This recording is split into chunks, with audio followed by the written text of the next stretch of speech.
Hi hello అండి, welcome to Jittu దీక్షి vlogs. ఈరోజు మనం సరికొత్త వీడియోస్ మనం ముందుకు వచ్చామండి. అదేంటంటే బెండకాయ పెరుగు కూర ఎలా తయారు చేసుకోవాలో ఎలా చూసాం.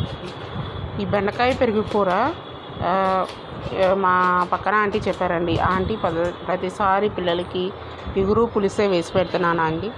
ఎలా చేయాలి ఏంటంటే, నీకు కొత్త ఐడియా ఇస్తానమ్మా, అది చెయ్యి, బాగుంటుంది పిల్లలకి, అది చాలా ఆరోగ్యానికి కూడా మంచిది అని చెప్పింది. బెండకాయ పెరుగు అంటే చలవ కదా పిల్లలకి, ఆరోగ్యానికి కూడా చాలా చల్లగా ఉంటుంది.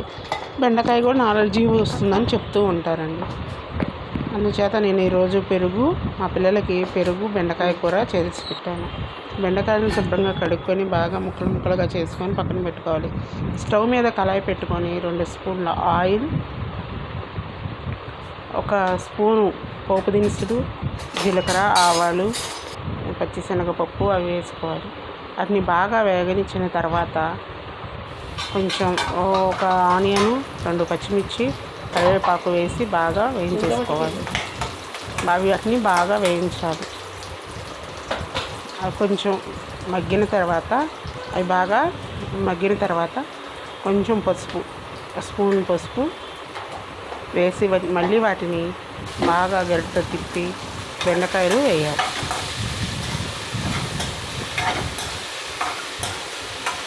వాటిని బాగా మగ్గనివ్వాలి.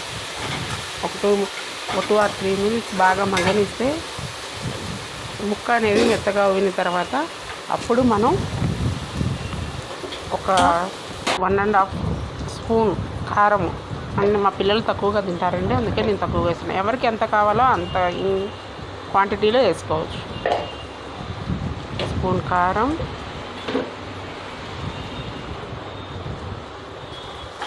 వేసుకొని వాటిని బాగా మగ్గనివ్వాలి.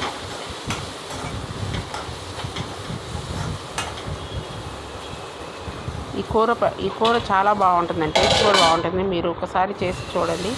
తర్వాత ఒక 2 స్పూన్ల పెరుగు, కారం వేసిన తర్వాత బాగా మగ్గిన తర్వాత 2 స్పూన్లు పెరుగు వేసుకోవాలి. ఈ 2 స్పూన్ల పెరుగు వేసుకొని బాగా గరిటెతో తిప్పుకొని మగ్గనివ్వాలి. తర్వాత 1.5 స్పూన్ ఇందాక చెప్పాను కదా శనగపిండి, ఆ శనగపిండిలో కొంచెం వాటర్ పోసి ఉండలు లేకుండా బాగా మిక్స్ చేసి అప్పుడు ఈ వాటర్లో వేసుకోవాలి. ఇది మగ్గిన తర్వాత వేసుకోవాలండి ఫస్ట్. అది తర్వాత కొంచెం మగ్గనివ్వాలి. 1.5 స్పూన్ తీసుకున్నానండి, ఎక్కువ వేసుకోకూడదు. ఒక 1.5 స్పూన్ అంటే ఎందుకంటే పెరుగు విరగకుండా ఉంటుందండి. మనం పెరుగు వేస్తున్నాం కదా, కర్రీలో వేయంగానే విరిగిపోయినట్టు అవుతుంది, టేస్ట్ మారిపోతుంది. అందుకని ఈ శనగపిండి వేస్తే అది విరగకుండా టేస్ట్ మారిపోకుండా ఉంటుంది. చేసుకోండి, చాలా బాగుంటుంది. పిల్లలకు కూడా చాలా మంచిది హెల్త్కి. ఓకేనండి, చాలా టేస్టీగా, చాలా సూపర్గా ఉంటుంది. మీకు కానీ వీడియో నచ్చితే లైక్, షేర్, సబ్స్క్రైబ్. ఓకే అండి, బాయ్.